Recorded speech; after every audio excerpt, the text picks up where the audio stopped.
Hello ನಮಸ್ಕಾರ. ನಾನು ನಿಮ್ಮ ಪ್ರೀತಿಯ Tara Manvi. Welcome back to Suviha TV. ನಿನ್ನೆ ಬಿಗ್ ಬಾಸ್ ಮನೆಯಲ್ಲಿ ಏನೇನಾಯ್ತಂತ ನಿಮ್ಗೆ ರಿವ್ಯೂ ಆಗಿ ಹೇಳ್ತಾ ಹೋಗ್ತೀನಿ, ಬನ್ನಿ.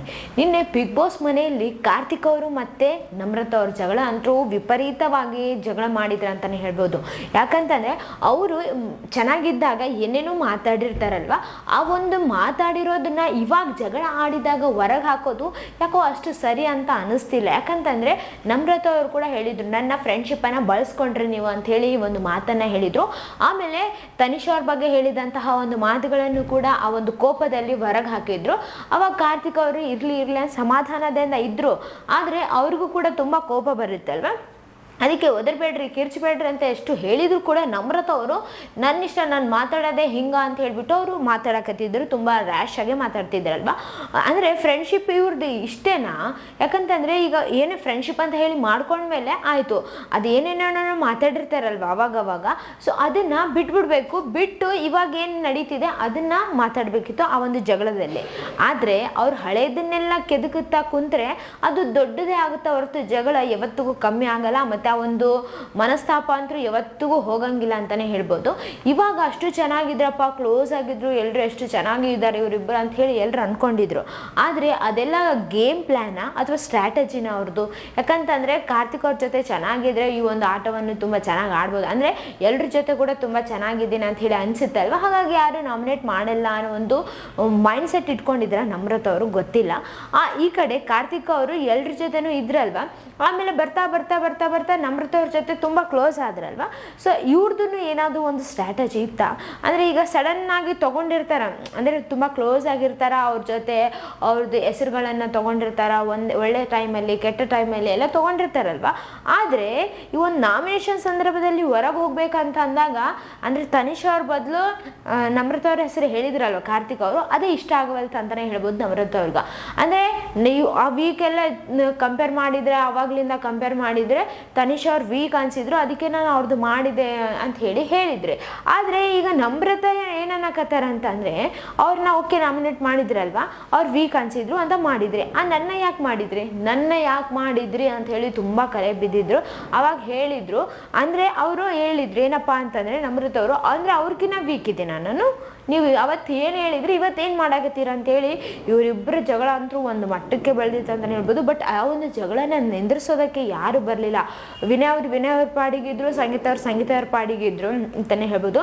ಆಮೇಲೆ ಈ ಕಡೆ ಯಾರು ಕೂಡ ಬರಲೇ ಇಲ್ಲ. ಇಬ್ಬರು ಕೂಡ ಹಂಗೆ ಮಾತು ಮೇಲೆ ಮಾತುಗಳನ್ನು ಆಡ್ಕೊಂತಾನೆ ಅದು ತುಂಬಾ ಜಗಳಕ್ಕೆ ಬಂತಂತಲೇ ಹೇಳ್ಬೋದು. ಆಮೇಲೆ ಈ ಒಂದು ಜಗಳ ನಿಂತಿತ್ತು.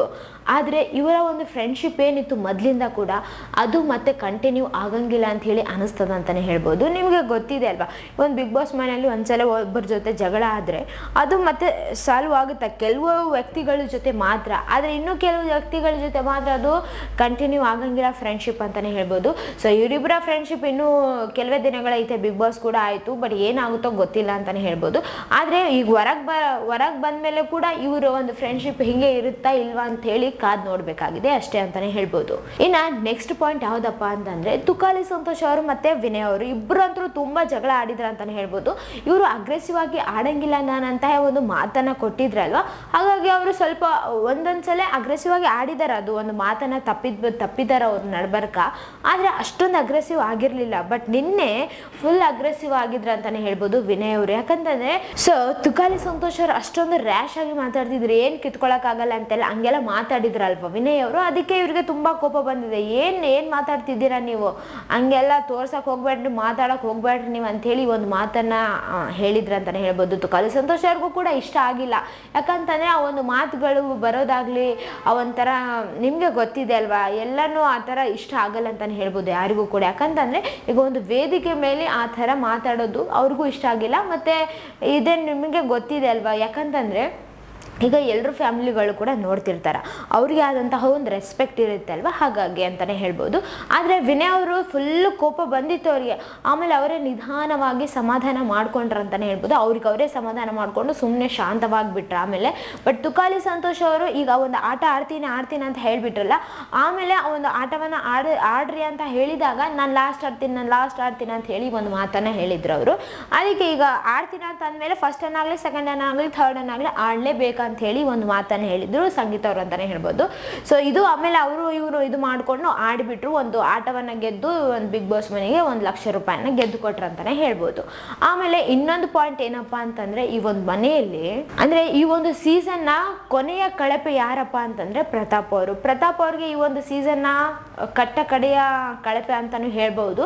ಯಾಕಂತಂದ್ರೆ ಇನ್ನು ಮುಂದೆ ಕಳಪೆ ಇರಂಗಿಲ್ಲ ಅಂತಾನೆ ಹೇಳ್ಬಹುದು. ಬಟ್ ಯಾಕಂತಂದ್ರೆ ಸೊ ಇದೇ ಲಾಸ್ಟ್ ಯಾಕಪ್ಪ ಅಂತಂದ್ರೆ ಮುಂದಿನ ವಾರ ಆ ಕಡೆ ಎಲ್ಲ ನಿಮ್ಗೆ ಗೊತ್ತಿದೆ ಅಲ್ವಾ, ಆಯ್ತು ಸೀಸನ್ ಮುಗುದೇ ಹೋಗ್ಬಿಡ್ತದ ಅಂತಾನೆ ಹೇಳ್ಬೋದು. ಇವಾಗ ಲಾಸ್ಟ್ ಕಳಪೆ ತಗೊಳ್ಳೋದಕ್ಕೆ ಇಷ್ಟ ಆಗಿಲ್ಲ ಪ್ರತಾಪ್ ಅವ್ರಿಗೆ ಅಂತಾನೆ ಹೇಳ್ಬೋದು. ಯಾಕಂತಂದ್ರೆ ಅವರು ಆಡ್ಕೊಂತ ಬಂದಿದ್ದಾರೆ, ಅವಾಗ ಅವ್ರಿಗೆ ತಮ್ಮ ಒಂದು ಸ್ಟ್ರಾಟಜಿನ ಹಾಕಿ ತಮ್ಮ ಒಂದು ತಾಳ್ಮೆಯಿಂದ ಆಡ್ಕೊಂತ ಬಂದಿದ್ದಾರೆ. ಎಲ್ಲಿ ಮಾತಾಡ್ಬೇಕು ಅಲ್ಲಿ ಮಾತಾಡಿ, ಎಲ್ಲಿ ಮೌನವಾಗಿರ್ಬೇಕು ಅಲ್ಲಿ ಮೌನವಾಗಿದ್ದು ಆಟವನ್ನು ತುಂಬಾ ಚೆನ್ನಾಗಿ ಆಡ್ಕೊಂತ ಬಂದಿದ್ದಾರೆ ಅಂತಾನೆ ಹೇಳ್ಬೋದು. ಯಾಕಂತಂದ್ರೆ ಎಷ್ಟೋ ಸಲ ಅವರು ಒಂದು ನಾಮಿನೇಷನ್ ನಲ್ಲಿ ಇದ್ದಾಗ ಅವ್ರನ್ನ ಸೇವ್ ಮಾಡಿದ್ದಾರೆ, ಬಹಳ ಜನ ಸೇವ್ ಮಾಡಿದ್ದಾರೆ. ಆಮೇಲೆ ಅವರು ಒಂದು ಒಳ್ಳೆ ಪ್ಲೇಸ್ ಅಲ್ಲೇ ಸೇವ್ ಆಗಿದ್ದು ಎಲ್ರಿಗೂ ಗೊತ್ತೇ ಇದೆ ಅಲ್ವಾ. ಆದ್ರೆ ಅದೆಲ್ಲವನ್ನ ಯಾಕೆ ಸೇವ್ ಮಾಡ್ತಾರೆ, ಇವರ ಒಂದು ಆಟವನ್ನು ನೋಡ್ಬಿಟ್ಟು, ಇವರ ಒಂದು ಸ್ಟ್ರಾಟಜಿನ ನೋಡ್ಬಿಟ್ಟು, ಒಬ್ರಿಗೆ ಹರ್ಟ್ ಮಾಡಲ್ಲ ಅನ್ನೋದು ನೋಡ್ಬಿಟ್ಟು, ಇವರ ಒಂದು ವ್ಯಕ್ತಿತ್ವ ನೋಡ್ಬಿಟ್ಟು ಜನ ಸೇವ್ ಮಾಡಿರ್ತಾರಲ್ವಾ. ಆದ್ರೆ ಈ ಒಂದು ಬಿಗ್ ಬಾಸ್ ಮನೆಯಲ್ಲಿ ಅದೇನು ಕಂಪೇರ್ ಮಾಡಿಲ್ಲ ಅಂತಾನೆ ಹೇಳ್ಬೋದು. ಇವ್ರ ಮನ್ಸಿಗೆ ಏನ್ ಅನ್ಸಿದೇನೋ ಅಂದ್ರೆ ಇವರು ಆಡಿಲ್ಲ ಸರಿಯಾಗಿ, ಅವಾಗವಾಗ ಅಷ್ಟೇ ಆಡಿದಾರ ಅಂತ ಹೇಳಿ ಒಂದು ಮಾತನ್ನ ಹೇಳಿದಾರಲ್ವ. ಅದಕ್ಕೆ ಅವ್ರಿಗೊಂದು ಕಳಪೆ ಕೊಟ್ಟಿದ್ದಕ್ಕ ಇಲ್ಲಿ ಪ್ರತಾಪ್ ಅವ್ರಿಗೆ ತುಂಬಾನೇ ಬೇಜಾರಾಯ್ತು ಅಂತಾನೆ ಹೇಳ್ಬೋದು. ಅದಕ್ಕೆ ಸಂಗೀತ ಅವ್ರ ಕಣ್ಣಾಗ ನೀರುನು ದಬ್ಬ ಬಂದ್ವು. ಯಾಕಂತಂದ್ರೆ ನನ್ನ ಜೊತೆ ಯಾರು ಇರ್ತಾರೋ ಅವ್ರನ್ನ ಕಳಪೆಗೆ ದಬ್ಬತಾರ, ಅಂದ್ರೆ ನನ್ನ ಜೊತೆ ಇರೋರು ಈ ತರ ಅನುಭವಿಸ್ಬೇಕಾಗುತ್ತಾ ಅಂತ ಹೇಳಿ ತುಂಬಾ ಹತ್ರ ಅಂತಾನೆ ಹೇಳ್ಬೋದು. ಅಂದ್ರೆ ಈ ಒಂದು ಸೀಸನ್ ನ ಉತ್ತಮ ಯಾರಪ್ಪ ಅಂತ ಅಂದ್ರೆ ಕೊನೆಯ ಉತ್ತಮ ಯಾರಪ್ಪ ಅಂತಂದ್ರೆ ಸಂಗೀತ ಅವ್ರಿಗೆ ಒಂದು ಉತ್ತಮ ಬಂತಲ್ವಾ, ಖುಷಿ ಅಂತಾನೆ ಹೇಳ್ಬೋದು ಅವರ ಅಭಿಮಾನಿಗಳಿಗೆ ಮತ್ತೆ ನೋಡಂತಹವರಿಗೆ. ಯಾಕಂತಂದ್ರೆ ಇಲ್ಲಿವರೆಗೂ ಕೂಡ ಅವ್ರು ಕಷ್ಟಪಟ್ಕೊಂತ ಬಂದಿದ್ದಾರೆ. ಆಮೇಲೆ ಅವರ ಒಂದು ಕಷ್ಟಕ್ಕೆ ಒಂದು ಫಲ ಸಿಕ್ತಾ ಅಂತಾನೆ ಹೇಳ್ಬೋದು. ಅದಕ್ಕೆ ಹೇಳೋದು, ಎಷ್ಟೇ ಲೇಟ್ ಆದರೂ ಪರವಾಗಿಲ್ಲ, ನಮ್ಮ ಒಳ್ಳೆತನಕ್ಕೆ ನಿಮ್ಮ ಒಳ್ಳೆತನಕ್ಕೆ ಯಾರ್ಯಾರು ಒಳ್ಳೇದು ಮಾಡಿರುತ್ತೋ ಅವರಿಗೆ ಒಳ್ಳೆ ಫಲಿತಾಂಶ ಬಂದೇ ಬರುತ್ತೆ. ಬಟ್ ಟೈಮ್ ಅಂತ ಬರಬೇಕಲ್ವ, ಆ ಒಂದು ಸಮಯಕ್ಕಾಗಿ ಎಲ್ಲರೂ ಕೂಡ ತಾಳ್ಮೆಯಿಂದ ಕಾಯ್ಬೇಕಾಗತ್ತೆ ಅಂತಾನೆ ಹೇಳ್ಬೋದು. ಸೊ ಈ ಒಂದು ಬಿಗ್ ಬಾಸ್ ಮನೆಯಲ್ಲಿ ಇದೇ ಥರ ನಡೀತಾ ಹೋಗ್ತಿದೆ ಅಲ್ವಾ. ಆಮೇಲೆ ಇನ್ನೊಂದು ಏನಪ್ಪ ಅಂತಂದರೆ, ವರ್ತೂರ್ ಸಂತೋಷ್ ಅವ್ರಿಗೆ ತುಂಬ ಕೋಪ ಇದೆ ಕಾರ್ತಿಕ್ ಅವ್ರ ಮೇಲೆ. ಎದಕ್ಕಂತಂದರೆ ಅವ್ರು ಹೇಳಕತ್ತಿದ್ರು, ನನ್ನಿಂದ ತನಿಷಾನ ದೂರ ಮಾಡಿದ ಪಾಪಿ ಇವನು ಅಂತ ಹೇಳಿ ಅವ್ರ ಕಡೆ ಕೈ ಮಾಡಿ ತೋರಿಸಿದ್ರು. ಅವಾಗ ನಾನೇನು ಮಾಡಿದೆ, ಹೆಂಗೆ ಏನು ಅಂತ ಹೇಳಿ ಕೇಳಿದಾಗ ಅವರು ಹೇಳಕತ್ತಿದ್ರು ಏನಂತಂದ್ರೆ, ನಿಮ್ಮ ಜೊತೆ ತುಂಬ ಚೆನ್ನಾಗಿದ್ರು, ಕ್ಲೋಸ್ ಆಗಿದ್ರು, ಬಟ್ ನನ್ನ ಜೊತೆನೂ ತುಂಬ ಚೆನ್ನಾಗೇ ಇದ್ರು, ಫ್ರೆಂಡ್, ಅವಳು ಒಳ್ಳೆ ಫ್ರೆಂಡೇ ನನಗೆ.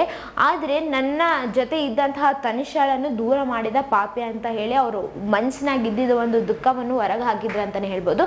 ಬಟ್ ತನಿಷ್ ಅವರು ಹೋಗಿರೋದು ಇಲ್ಲಿ ಅವ್ರಿಗೆ ಇಷ್ಟನೇ ಆಗಿಲ್ಲ ಅಂತಾನೆ ಹೇಳ್ಬೋದು. ವರ್ತೂರ್ ಸಂತೋಷ್ ಅವ್ರಿಗೆ ತುಂಬ ಕ್ಲೋಸ್ ಆಗಿದ್ರಲ್ವ ಅವ್ರ ಟೀಮಲ್ಲಿ ಅಂತ ಹೇಳಿ. ಅಂದ್ರೆ ಇವಾಗ ಈ ಒಂದು ಮಧ್ಯದಲ್ಲಿ ಅವ್ರು ನಾವು ಅಂತ ಹೇಳಿ ಎಲ್ಲರೂ ಬೇರೆ ಬೇರೆ ಆಗಿದ್ರಲ್ವ. ಅದಕ್ಕೆ ನಮ್ಮ ಟೀಮ್ ಅಂದ್ರೆ ನಮ್ಮ ಒಂದು ಗ್ರೂಪ್ ಇಂದ ಒಬ್ರು ಹೋಗ್ಬಿಟ್ರಲ್ಲ ಅನ್ನೋ ಒಂದು ಬೇಜಾರಿತ್ತು ಅಂತಾನೆ ಹೇಳ್ಬೋದು. ತುಕಾಲಿ ಸಂತೋಷ್ ಅವ್ರಿಗೂ ಕೂಡ ತುಂಬಾ ಬೇಜಾರಿತ್ತು, ಅವ್ರು ಕೂಡ ತುಂಬಾ ಹತ್ತಿದ್ದಾರೆ ಅಂತಾನೆ ಹೇಳ್ಬೋದು. ಈ ಒಂದು ಬಿಗ್ ಬಾಸ್ ಮನೆಯಲ್ಲಿ ಯಾರನ್ನ ಕೂಡ ಹಚ್ಕೋಬಾರ್ದ ಅಂತ ಹೇಳಿ ಕನ್ಫ್ಯೂಸ್ ಆಗುತ್ತೆ ಅಂತಾನೆ ಹೇಳ್ಬೋದು. ಯಾಕಂತಂದ್ರೆ ಎಷ್ಟೊಂದು ಹಚ್ಕೊಂಡಿದ್ದವ್ರು ಏನಾದ್ರು ಹೊರಗೆ ಬಂದ್ಬಿಟ್ರೆ ಆವಾಗ ಇರಕ್ ಆಗಂಗಿಲ್ಲ ಬಿಗ್ ಬಾಸ್ ಮನೆಯಲ್ಲಿ. ಮತ್ತೆ ಅವ್ರು ಹೋಗಿರೋ ಒಂದು ಬೇಜಾರಂತೂ ಸಿಕ್ಕಾಪಟ್ಟೆ ಆಗ್ತದೆ ಅಂತಾನೆ ಹೇಳ್ಬೋದು. ಆಮೇಲೆ ಇನ್ನೊಂದು ಪಾಯಿಂಟ್ ಏನಪ್ಪಾ ಅಂತಂದ್ರೆ, ಸಂಗೀತ ಅವ್ರಿಗೆ ಫುಲ್ ಕೋಪ ಬಂದಿದೆ, ತುಂಬಾ ಅಂದ್ರೆ ತುಂಬಾ ಬೇಜಾರಾಗಿದೆ ಅವ್ರಿಗೆ, ಅತ್ತೆ ಬಿಟ್ರ ಅಂತಾನೆ ಹೇಳ್ಬೋದು. ಅಲ್ಲ, ನಾನು ಎಷ್ಟು ಚಂದ ಫ್ರೆಂಡ್ ಅಂತ ಹೇಳಿ ಟ್ರೀಟ್ ಮಾಡ್ತಿದ್ದೆ, ಲಾಸ್ಟಿಗೆ ನನಗೊಂದು ಹಗ್ಗ ಕೊಟ್ಟಾದ್ರೂ ಹೋಗ್ಬೇಕಿಲ್ವಾ. ಸೊ ಅವ್ರ ಪ್ರಕಾರ ಅಂದ್ರೆ ತನಿಷ್ ಅವ್ರಿಗೆ ನಾನು ಅಷ್ಟೊಂದು ಕೆಟ್ಟೋಳಾಗ್ಬಿಟ್ನಾ ಅಂತ ಹೇಳಿ ತುಂಬಾ ಬೇಜಾರಾಯ್ತು ಅಂತಾನೆ ಹೇಳ್ಬೋದು ಅವ್ರಿಗೆ. ಅವ್ರು ಇನ್ನೊಂದು ಮಾತು ಹೇಳಿದ್ರು ಏನಪ್ಪಾ ಅಂತಂದ್ರೆ, ಅವರು ಹೋಗಕತ್ತಾರ ಅಂತ ಹೇಳ್ಬಿಟ್ಟು ನಾನು ಏನು ಮಾತಾಡಕ್ ಹೋಗ್ಲಿಲ್ಲ. ಹೋಗುವಾಗ ಹಂಗ ಹೇಳೋದು, ಊರಿನ ಬಗ್ಗೆ ಹೇಳ್ತಾರ, ಊರಿನ ಬಗ್ಗೆ ಯಾರನ್ನ ಹೇಳಿದ್ರೆ ನಿಮ್ಗೂ ಸುಮ್ಮನೆ ಇರ್ತೀರಾ, ನೀವು ನಿಮ್ಮ ಊರಿನ ಬಗ್ಗೆ ಹೇಳಿದ್ರೆ ಸುಮ್ಮನೆ ಇರ್ತೀರಾ ಅಂತ ಹೇಳಿ ಸಮಾಧಾನ ಮಾಡಕ್ ಬಂದವ್ರಿಗೆ ಹೇಳಕತ್ತಿದ್ರು ಸಂಗೀತ ಅವರು. ಇಲ್ಲಿ ಅವ್ರು ಹೇಳಿರೋದು ಕರೆಕ್ಟ್. ಯಾಕಂತಂದ್ರೆ ಊರಿನ ಬಗ್ಗೆ ಮಾತಾಡೋದು ಯಾರಿಗೂ ಇಷ್ಟ ಆಗಲ್ಲ ಅಂತಾನೆ ಹೇಳ್ಬೋದು. ಯಾಕಂತಂದ್ರೆ ಅವರ ತಮ್ಮ ಹೆಸರಲ್ಲೇ ಊರಿನ ಹೆಸರು ಸೇರಿಸ್ಕೊಂಡಿದ್ದಾರೆ ಅಂತಂದರೆ ಲೆಕ್ಕ ಹಾಕಿ ಅವರು ಊರನ್ನು ಎಷ್ಟು ಪ್ರೀತಿ ಮಾಡ್ತಾರೆ ಅಂತ ಹೇಳ್ಬಿಟ್ಟು ಆ ಒಂದು ಊರಿಗೆ ಅಂದಾಗ ಯಾರಿಗೇ ಆಗಲಿ ಬೇಜಾರಾಗುತ್ತೆ ಅಂತಲೇ ಹೇಳ್ಬೋದು. ಈಗ ನಿಮ್ಗೇನು ಅನ್ನಿಸ್ತಿದೆ? ಆಮೇಲೆ ಅವ್ರು ಇನ್ನೊಂದು ಮಾತನ್ನು ಹೇಳಿ, ನಾನು ಎದುರು ಆಡ್ಬೇಕಂತಿದ್ದೆ, ಎದುರು ಆಡ್ಬಿಡ್ತಿದ್ದೆ, ಪಾಪ ಹೋಗ್ತಾರೆ ಅಂತ ಹೇಳ್ಬಿಟ್ಟು ನಾನೇನು ಮಾತಾಡಲಿಲ್ಲ, ಸುಮ್ಮನೆ ಆಗಿಬಿಟ್ಟೆ. ಆದರೆ ನಾನು ಒಂದು ಫ್ರೆಂಡ್ ಅಂತ ಹೇಳಿ ಸುಮ್ಮನೆ ಆಗಿಬಿಟ್ಟೆ ಅಷ್ಟೇ, ಹೊರತಾಗಿ ಇನ್ನೇನಿಲ್ಲ, ನಾನು ಮಾತಾಡ್ತಿದ್ದೆ ಅಂತ ಹೇಳಿದರು. ಬಟ್ ಅವರು ಒಂದು ಫ್ರೆಂಡ್ಶಿಪ್ಗೆ ವ್ಯಾಲ್ಯೂಸ್ ಕೊಡ್ತಾರಲ್ವ, ಹಾಗಾಗಿ ಸಂಗೀತ ಅವರು ಏನು ಅನ್ನಕ್ಕೆ ಹೋಗಿಲ್ಲ ಅಂತಲೇ ಹೇಳ್ಬೋದು ಇಲ್ಲಿ. ಸೊ ಇದಾಗಿತ್ತು ರಿವ್ಯೂ ನಿನ್ನೆದು. ಸೊ ಇದೇ ಥರ ಮತ್ತಷ್ಟು ವಿಡಿಯೋಸ್ಗಾಗಿ ನಮ್ಮ ಚಾನಲನ್ನು ಲೈಕ್ ಮಾಡಿ, ಶೇರ್ ಮಾಡಿ, ಸಬ್ಸ್ಕ್ರೈಬ್ ಆಗಿ. Thank you.